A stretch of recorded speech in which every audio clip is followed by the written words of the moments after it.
the chat. Yeah, Jordan posted on the chat the website for the Summer Institute, and by all means, take a look at that. Spread the word about it.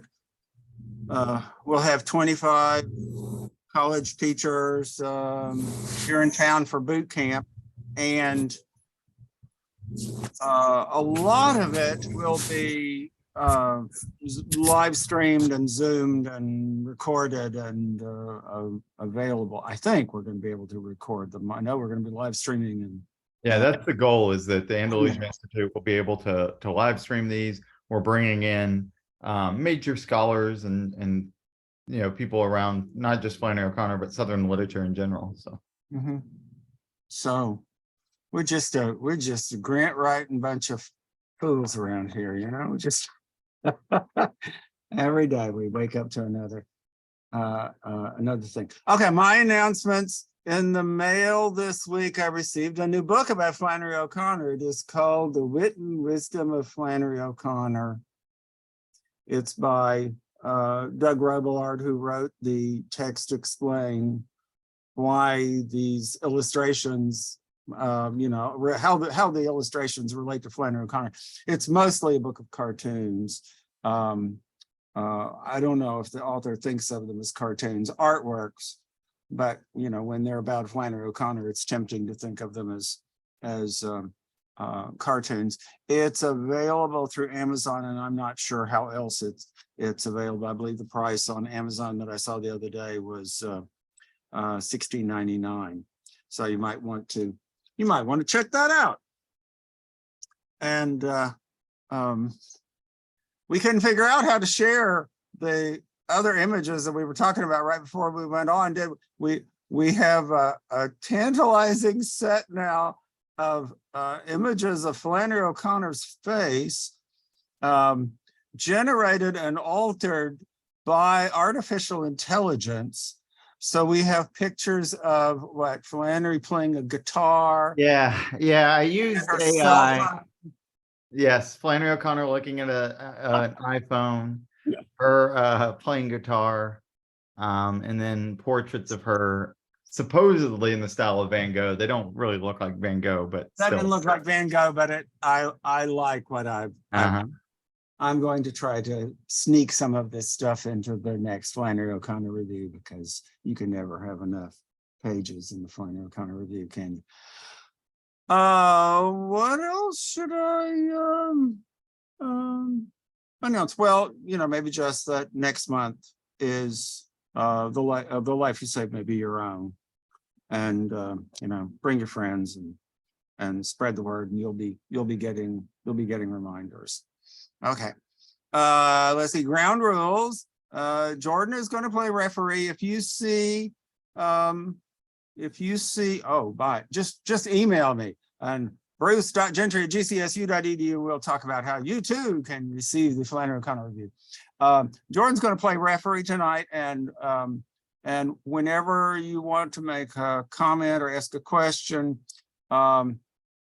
just raise your hand, or put the hand up in the corner of your screen, or type something into the chat, and I'm happy to go directly to anything that anybody wants to bring up. And I think our plan for tonight is to wrap it up precisely at 8 o'clock. So don't be shy about going ahead and jumping in there with something you wanted to say at some point tonight. Okay, a circle in the fire. Where to begin? It's a Flannery O'Connor story that got a lot of praise when it first came out. It was in Best American Short Stories, the year it came out, and it was also in the O. Henry Prize volume. So, a bunch of people looking at a bunch of stories said this is one of the best stories written in America that year. It got better reception than a lot of stories that are now considered more popular stories that are more anthologized. But when this first came out, it was considered quite the big deal.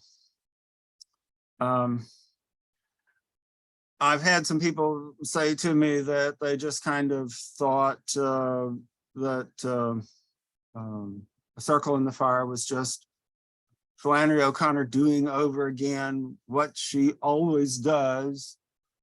And I didn't think of that. I don't think they meant that as a compliment. It was just kind of a vanilla,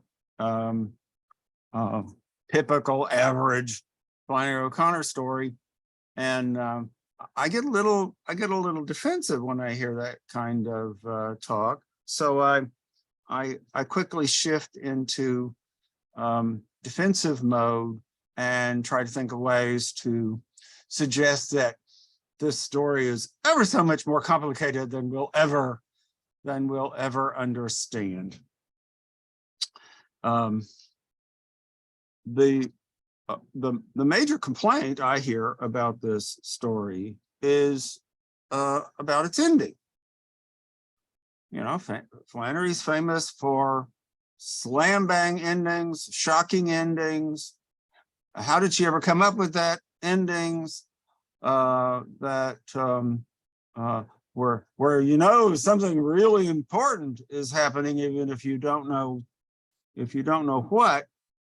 And I've read in a number of critical studies of Flannery O'Connor that this is one where the ending doesn't quite work so well, because Flannery is taking too big a leap. I guess the way the complaint usually goes is, well, those three little juvenile delinquents aren't really Shadrach, Meshach, and Abednego, favored by God so that they're not going to be harmed by the fire that they're dancing around in. A lot of people go through the whole story and they don't particularly like these kids. They think they're a bunch of brats, and they don't want the story to turn theological or turn biblical in quite that way. Well, for some people this is a problem. Other people it's not a problem at all. There are lots of people who are waiting for the religious dimension to be revealed, and in a way that's not obvious. And I would say, well, the story certainly succeeds in doing that. It gives you a little jolt on that level, no matter how you've been reading it. But if you want to try to take the story literally and still justify the ending, I would say, try this. How about if you read the final couple of paragraphs, or at least the final lines, as not being from an authoritative narrative voice, but instead from a narrator who is channeling, reflecting the point of view of the little girl, Sally Virginia Coe. I mean, I can certainly understand this little girl might look at what's happening at the end of the story and say, I never get away with anything, and these little boys get away with everything.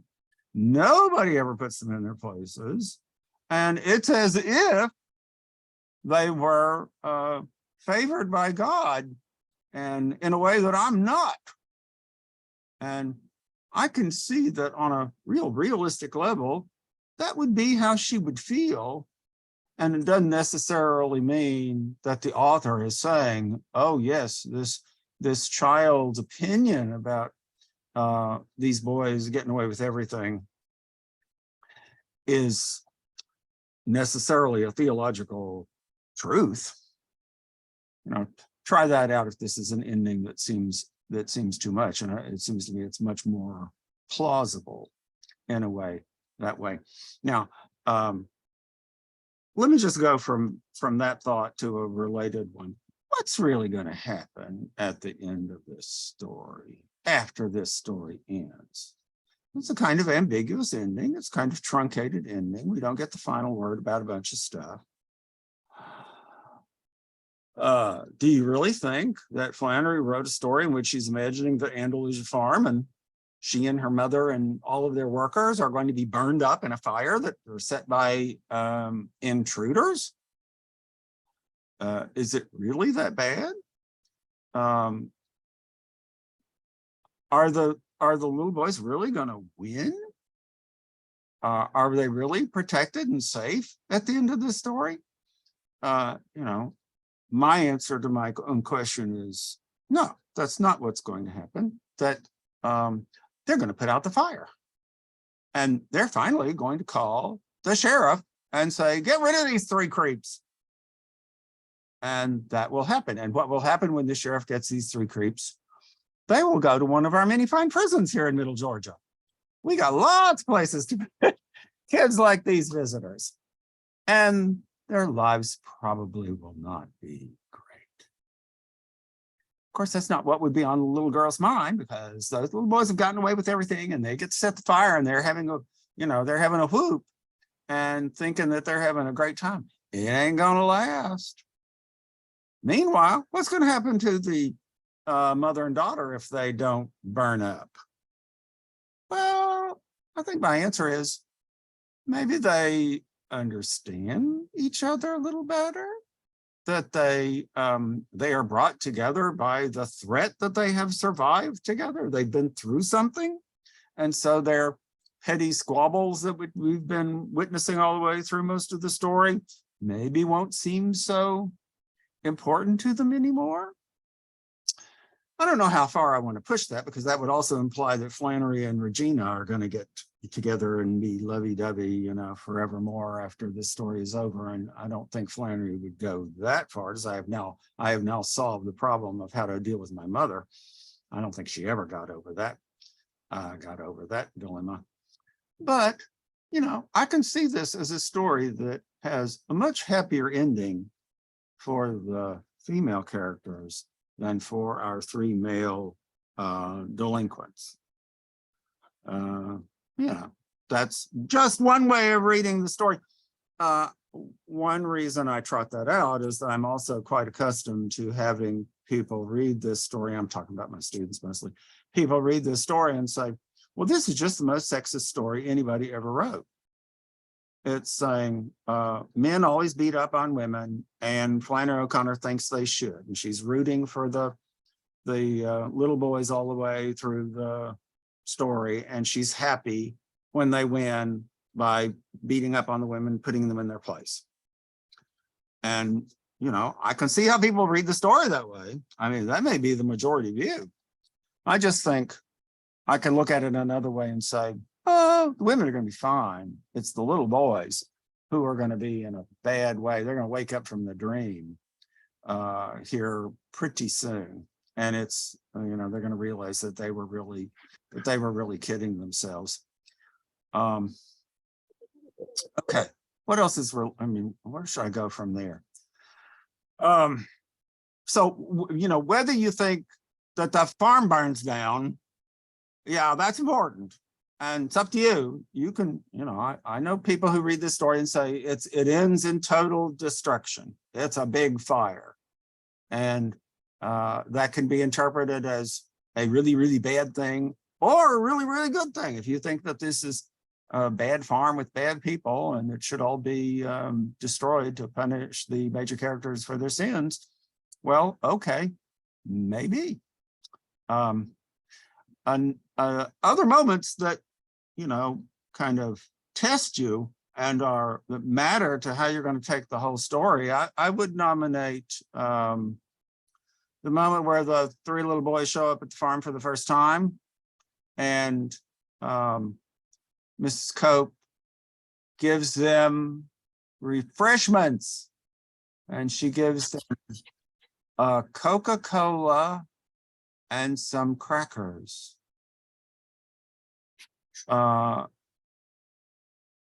Is she being a stingy jerk, or is she being generous? I one time was talking to a whole group of local people here in Milledgeville, and I asked them that question, and they said, and they almost all said, oh, I think she's being very generous. On the other hand, I've read a number of critical studies of O'Connor when they get around to A Circle in the Fire, and they get to that scene, and they say, we're to interpret it as a sign of Mrs. Cope's evil. She is doing an evil parody of the Eucharist. You know, instead of the blood and body of Christ, we're getting Coca-Cola and a saltine. And this is sometimes interpreted as that, you know, she should be much more generous than she is. She's being very stingy. And I would think, well, you know, kind of depending on how you react to that scene, it's going to lead to other conclusions about how you're going to take the story as a whole. And I can't tell you that either choice is wrong. I just think it may be a determining factor in how the story as a whole is going to strike you. And I guess I would say, if you want to look at the story a different way, interpret that scene in a slightly different way and see if it see if it changes how you read the story as a whole. Now I'm going to bring up another problem, and I'm not sure how good of an answer I have to it. And that would be to say, okay, let's go to how this story begins. People complain about the ending. Let's talk about how this thing gets going. And I will actually look at the text for a moment and say, okay, we're going to get to the iron lung here in just a bit, but somebody tell me what significance we're supposed to attach to the first sentence. Flannery doesn't write throwaway first sentences. She writes her first sentences the way she does for a reason, always, right? Okay, sometimes the last line of trees was a solid gray-blue wall, a little darker than the sky. But this afternoon, it was almost black, and behind it, the sky was a livid, glaring white.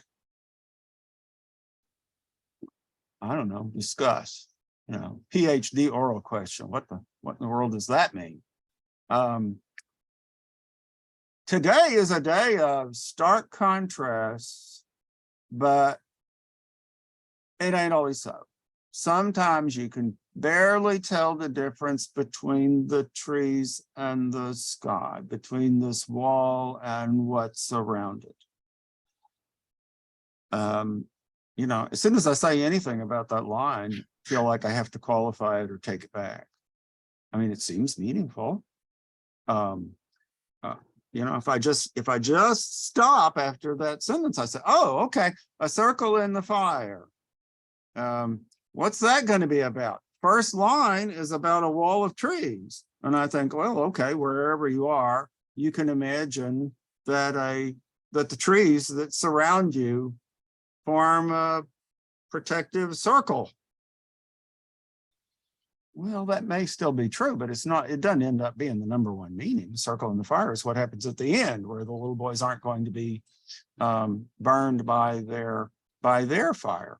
So, how are we supposed to come back to the beginning of the story and say that this means something? How are we supposed to feel about walls that keep things out and keep things in? Gosh, we have a lot of talk about walls these days. And, what does Flannery think about this? That's okay, that's good, that's bad?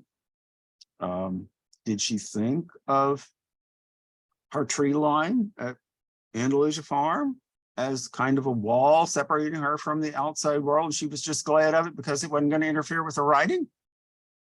I could see her being pretty positive about it. Goodness knows, in which story is it that she says, I guess it's A View of the Woods, where she says the trees are the Christ symbol. She's quite capable of having a very positive spin on what a tree line means. Here, you know, you could put a very negative spin on it. You could say, well, they are certainly kidding themselves that, a line of trees, and the word fire is in the title, probably going to burn up, probably going to be set fire. The wall's not going to work. The wall's not going to survive. And I don't know how we're supposed to feel about that. So I'm just bringing that up because it's another interesting puzzle. And another thing that's in this story that makes me feel like we still got some things to figure out. You know, we should not dismiss this A Circle in the Fire story as one that's too clear or too simple for our ongoing attention.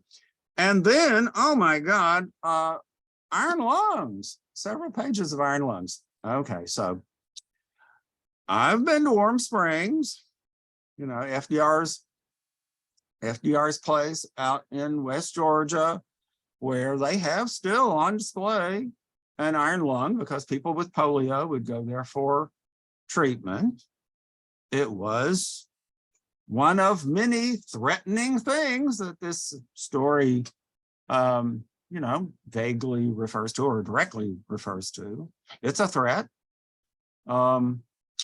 And the last time I went to Warm Springs, I was thinking about A Circle in the Fire, and I wanted somebody who was writing one of the walls on, one of the plaques on the walls that are explaining stuff to answer the burning question, can you get out of an iron lung, long enough to have a baby? Can you get out of an iron lung long enough to have sex and get pregnant? Which seems to be part of the joke at the beginning of the story.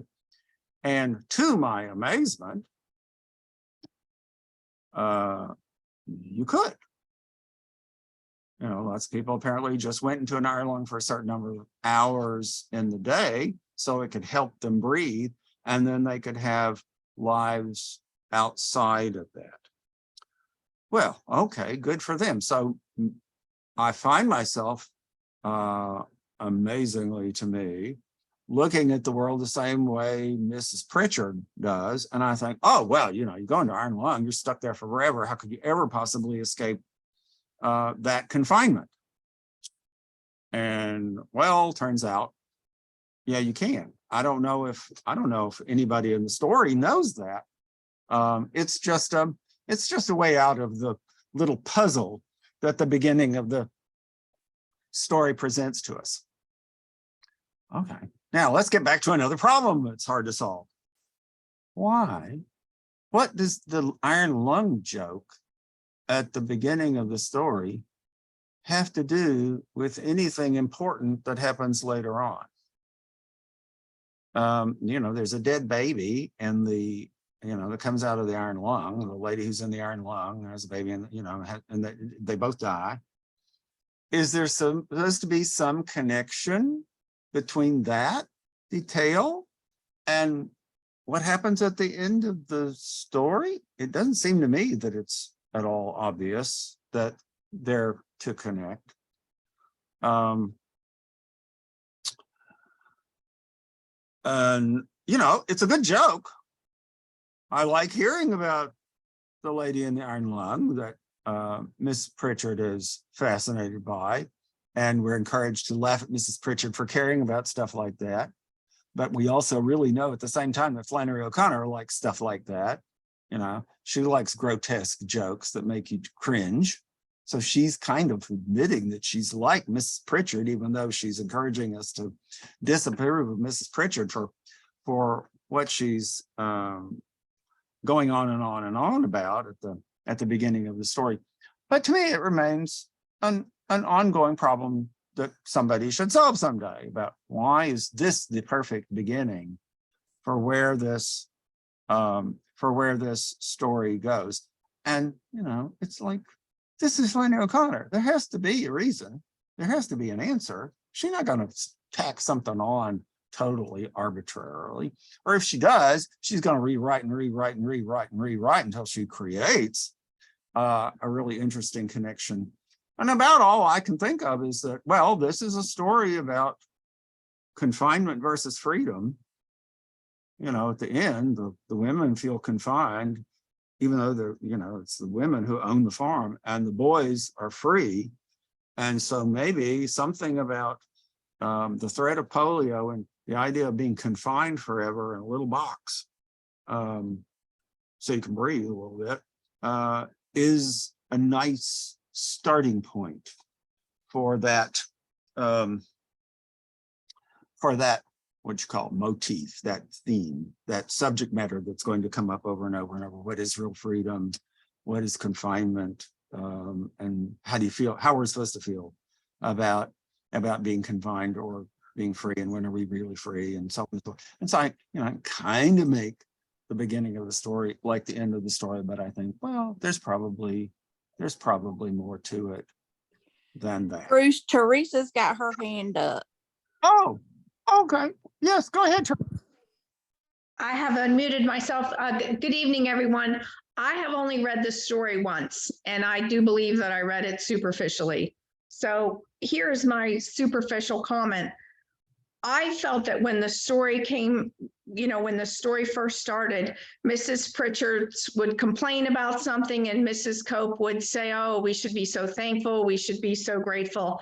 And that continues back and forth. And the incidence of the iron lung is interesting, and I didn't know what to make of it other than as a way for Mrs. Pritchard to complain and Mrs. Cope to say, oh, aren't we blessed? Shouldn't we be thankful?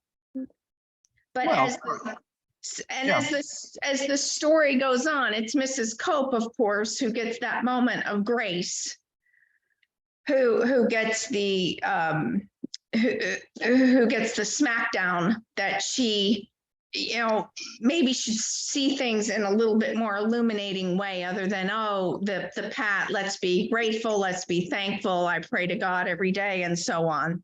That's what I made of that. Oh, that's not a superficial reading of it at all. Don't worry about that. Mrs. Cope has her problems and her misunderstandings, and she's gonna maybe on the final page get her reward of enlightenment. In contrast, Miss Pritchard is right about a lot of things in the story. You know, she predicts doom and disaster and so on all the way through. And well, what we get is doom. You know, she says those boys are going to do something really bad, and they do. And in a way, all the elements of the plot show Mrs. Pritchard right.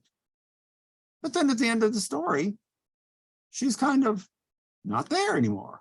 You know, she doesn't really figure in happy ending, if you imagine one. You know, is Mrs. Pritchard going to learn anything in the course of this sequence of events? I would say maybe not. Maybe she's just going to pat herself on the back and say, I continue to be right about everything. And I don't think that's a good place to be in a Flannery O'Connor story. Yeah, Roger Duvall, what do you want to say? Mrs. Pritchard, there's sort of an ongoing debate apparently between Mrs. Pritchard and Mrs. Cope. And it's an ongoing debate today, I think, too. Mrs. Cope feels that she very much deserves what she's got, and she got it through hard work. And I think the implication is, well, anybody can get it through hard work. Well, that's the way it's sort of going down. But at one point, Mrs. Pritchard says, oh, well, Mrs. Cope says, we have everything. And Mrs. Cope says, I got 4 abscess teeth. So there's that little flash forward. I used to have that passage about Mrs. Pritchard's abscess teeth as my answering machine message. Totally illegally, of course. I would read that passage from the story and then say, please leave me a message. I enjoyed that for a long time. Yeah, it's a great scene. And that optimistic, happy outlook that Mrs. Cope has is probably something that Flannery hated.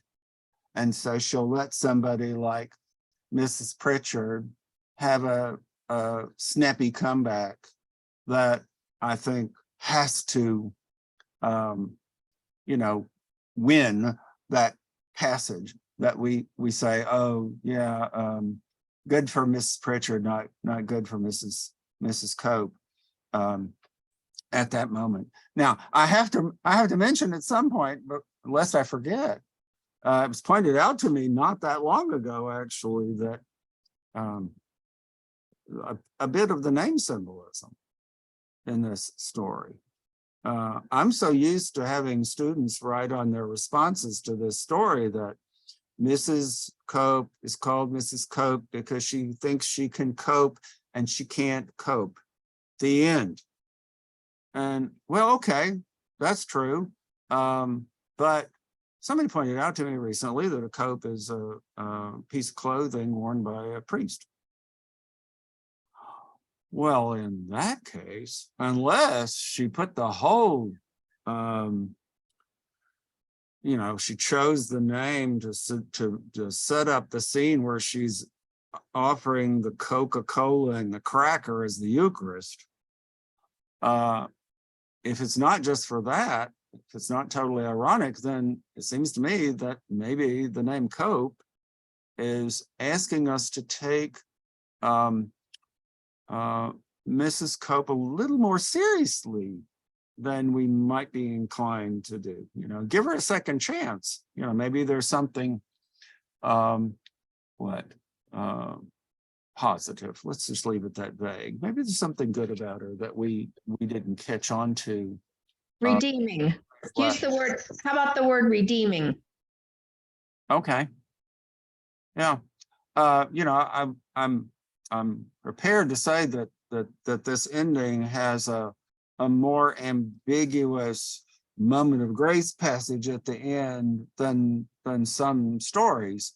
But yeah, it's perfectly reasonable to say if she's going to get redeemed at the end of the story, maybe we might want to go back earlier in the story and you know, look for some good qualities that make her redeemable.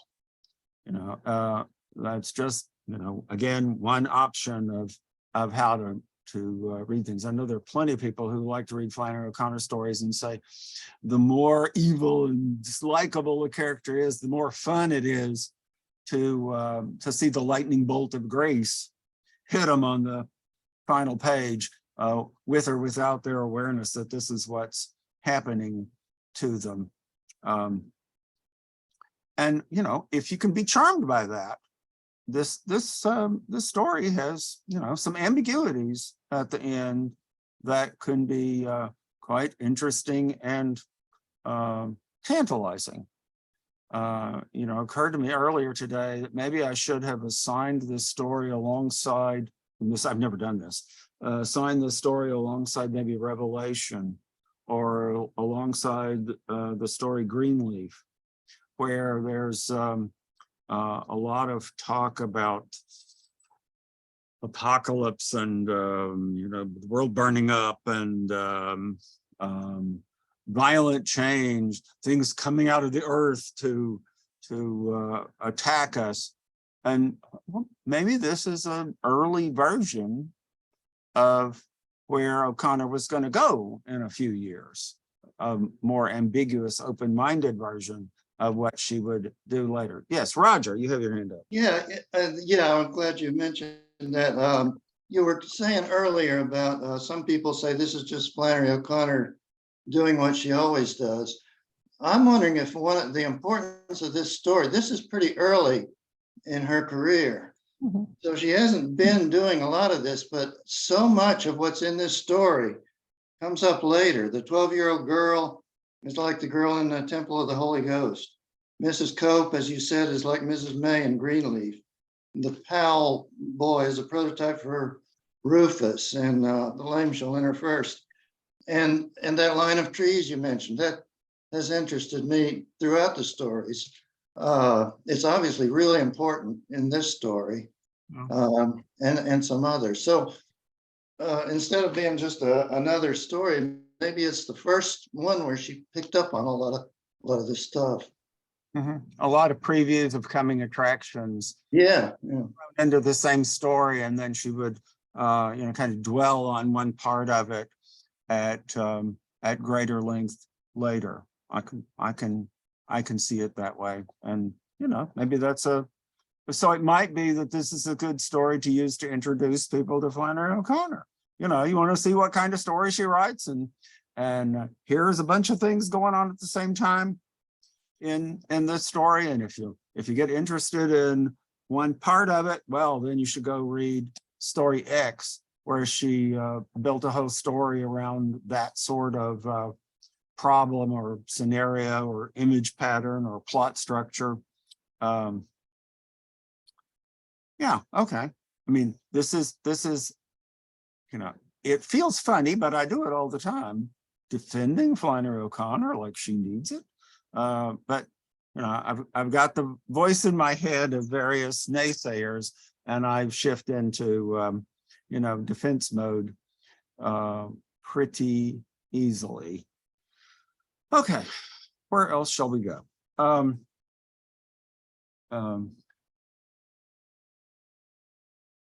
Well, did we exhaust? Maybe we did. Oh, I should mention at some point, there is a film version of A Circle in the Fire, and I don't believe I have seen this on YouTube. But anybody can come to Milledgeville and walk into our library and ask people in special collections to get out the film and show it. For scholarly purposes, of course. It's not something that we can sell or make copies of or widely distribute. But there was a 40-minute film, and just about all I take away from the film is that not a lot really happens in this story. When you think about other O'Connor plots, more happens. This is a story about all the things people think might happen right away. But when they dramatize it, somebody thinking that something might happen, well, it might produce a line of dialogue, but it doesn't really, result in much action that you can enjoy in a film adaptation. Okay, so maybe that's a lesson. It's all in their heads.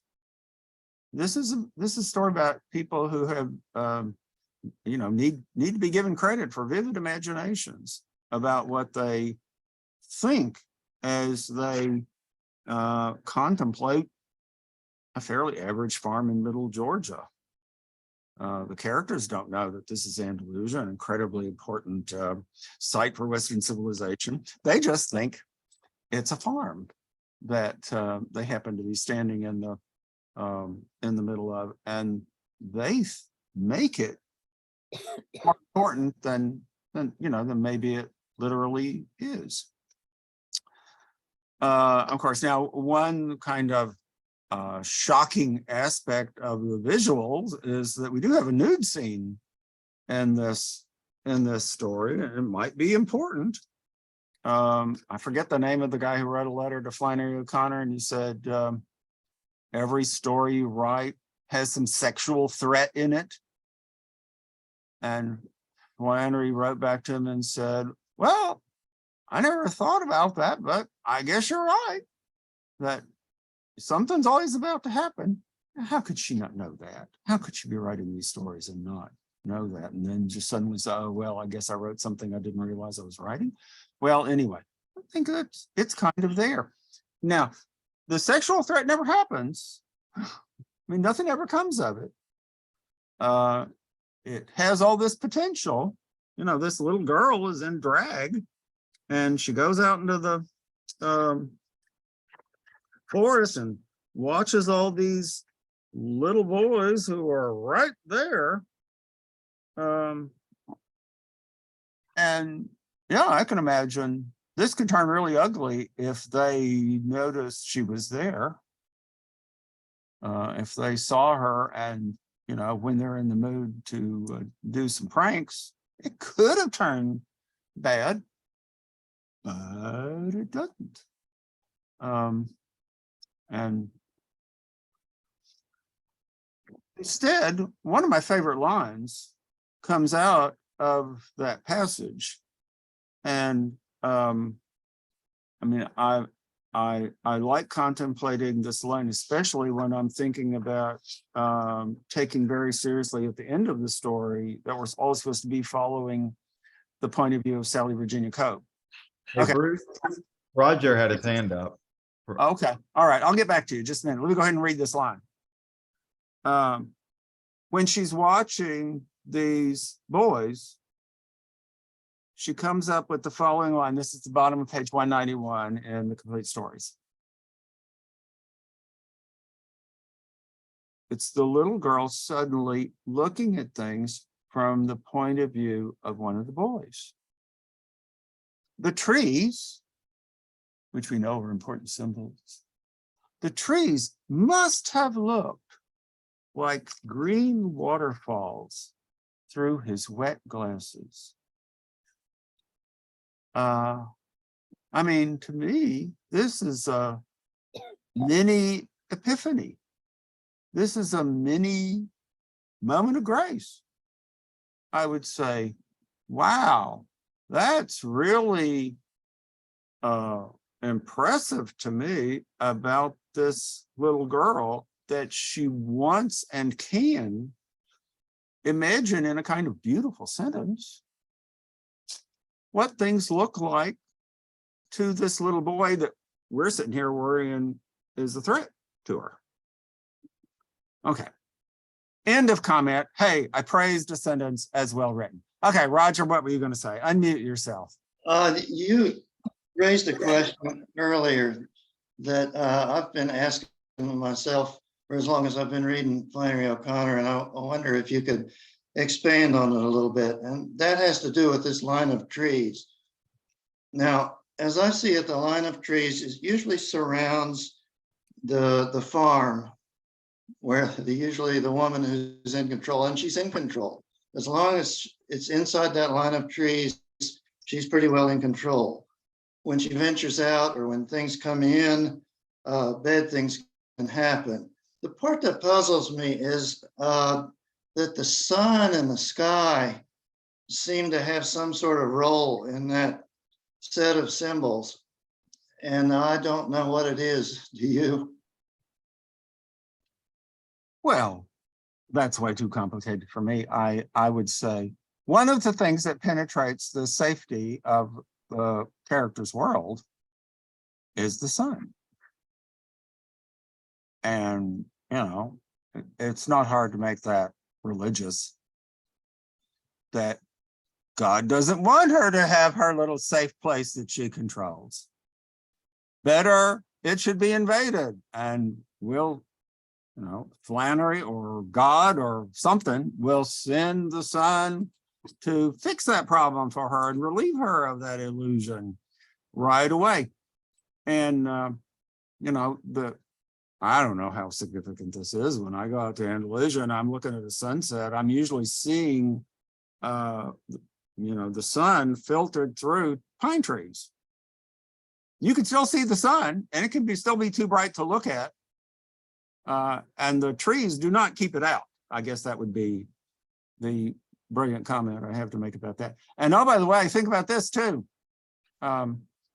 Lupus made Flannery very sensitive to the sun. It was not her friend. I mean, you know, once you know that about the effect of lupus, it makes you at least reconsider once in a while what the significance of all this sun imagery is. Yeah, sun good. I mean, sun has to be good, right? But it's mixed. There's a little danger in there, even for our author. And this is personal. And, Flannery's perfectly capable of turning herself into her own villain. She writes stories in which she criticizes her own attitudes and says, I'm bad, I'm bad, I'm bad. Hooray for Flannery for doing that. I mean, I think she's great at self-loathing. That's one of the things I like best about her, questioning herself, putting herself in awkward situations within her own stories. And she's always doing that just about as much as she makes fun of her mother. And so I would say, the line of trees, unless we're in a story where we're going to be told this is Jesus, the line of trees and the idea that you really can cut off the outside world. Well, that's not true. That's just something we tell ourselves when we want to not deal with other human beings. And I think, okay, Flannery, the author, knows that we really ought to find some way to deal with other human beings. We really just can't cut ourselves off, even if it is good for the writing to cut ourselves off. No, we really ought not to cut ourselves off from everybody else. And there are various ways in which characters try to isolate themselves, and they try to make themselves safe, and they try to keep everybody else away. And I think, and Flannery probably did this. She retreats to her writing room. That's not reaching out to the world. But she knew better. She knew that there was something wrong with that, and it would really be better if she could be a people person. And I think that was the case all the way through her life. Do as I say, not as I do. Moral to this story, written by Flannery O'Connor. Okay, I guess I finished that thought. More to say about the little boys. I had a student one time who made a case, went on and on for pages about this, that the three little boys are Irish fairies, that this was like the only story where Flannery dealt at all with her Irish heritage. Because fairies are not particularly nice. They're little trickster figures who, would be perfectly happy going onto a farm and causing trouble left and right. Serious trickster figures. So it's something she might have been forced to think about when somebody was lecturing her about her Irish heritage. And of course, she pushed that away. She was always, kind of embarrassed about being Irish. But this might be a way in which that sneaks in there. And if you don't like the idea of making it Irish, it's also, a way to read the story, to say, okay, they're trickster figures. There have been a fair number of things written about O'Connor to say she's just in love with tricksters who are not expected to be moral agents. They just exist to cause trouble, to to disrupt any comfortableness that they encounter anywhere in the world. And it can be threatening, it can be good. Some have argued, including myself, that these are prophet figures, and in the Old Testament, a lot of the prophets, were trickster figures, or bringing, destruction. They weren't necessarily friendly. Thinking like about like Elisha and whatnot. So it does, seem to follow like this kind of Old Testament prophet, model as well. Yes, and you can make those three little boys into something that approaches prophethood. You can go through the story and you can find a lot of the things that they say, and they might have bad motives for saying it, but you make the case that they're right. Well, there's the line early on where she misidentifies one of them and says, "Aren't you JC?" And the idea that she can't recognize JC seemed to stand out. Right. You know, and do I think Flannery O'Connor intended for us to think that? Yeah. You know, that's one part of what's going on in this story, that somebody who pays so much attention to the names she gives to characters, when her characters make mistakes with names, it's serious business. We were talking earlier today about how many names that are kind of common around Milledgeville get into O'Connor's stories.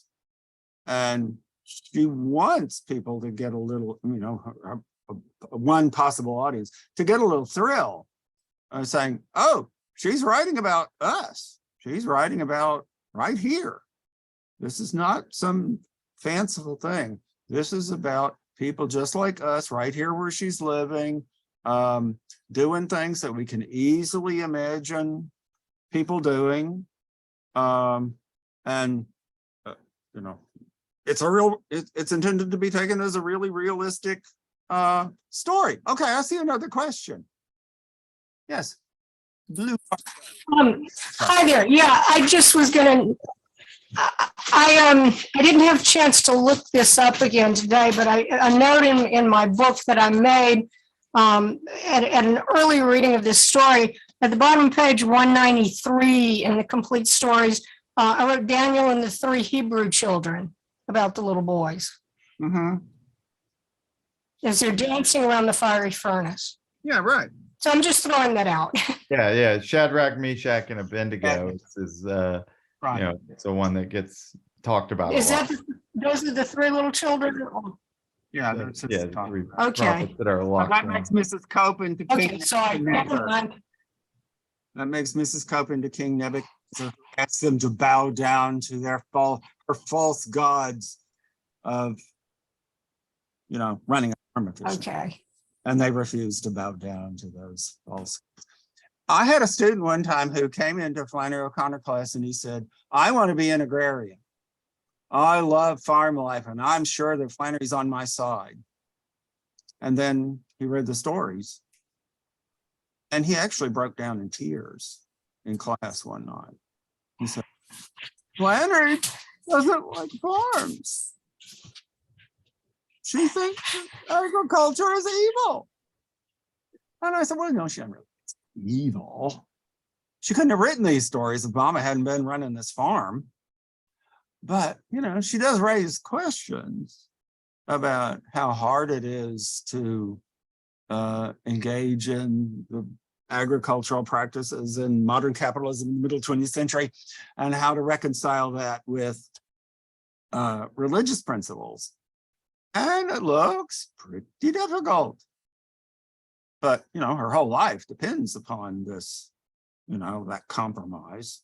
You know, you have to put up with Mama, you have to put up with her practices, or else we're not going to continue to write these stories, because really Mama's paying all the bills. Flannery isn't making that much money from writing stories, and Flannery knows it. And so, you know, you got to have, you can make your satirical comments, but at a certain point you have to lighten up a little bit on you know, what Mama is doing with the farm.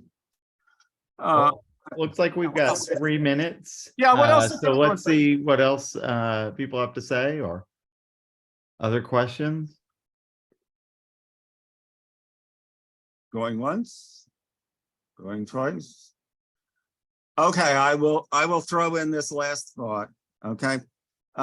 If you want to read something mind-bending about this, that applies to this story, take a look at the book with the flying saucer on the cover, Flannery O'Connor and Cold War Culture. Yeah, there's a flying saucer on the cover of the book. What do flying saucers have to do with Flannery O'Connor? Well, a lot, says John Lance Bacon in Cambridge University Press. And it's pretty amazing. He does not talk about A Circle in the Fire that much, but a lot of what he says about other stories seems to me to be perfectly applicable to this story. If you think that what we're really talking about is communism, and the threat of polio, and that any invader of the Edenic landscape is some version of one of those 50s boogeyman. Okay, and the other one, a book that doesn't get talked about that often,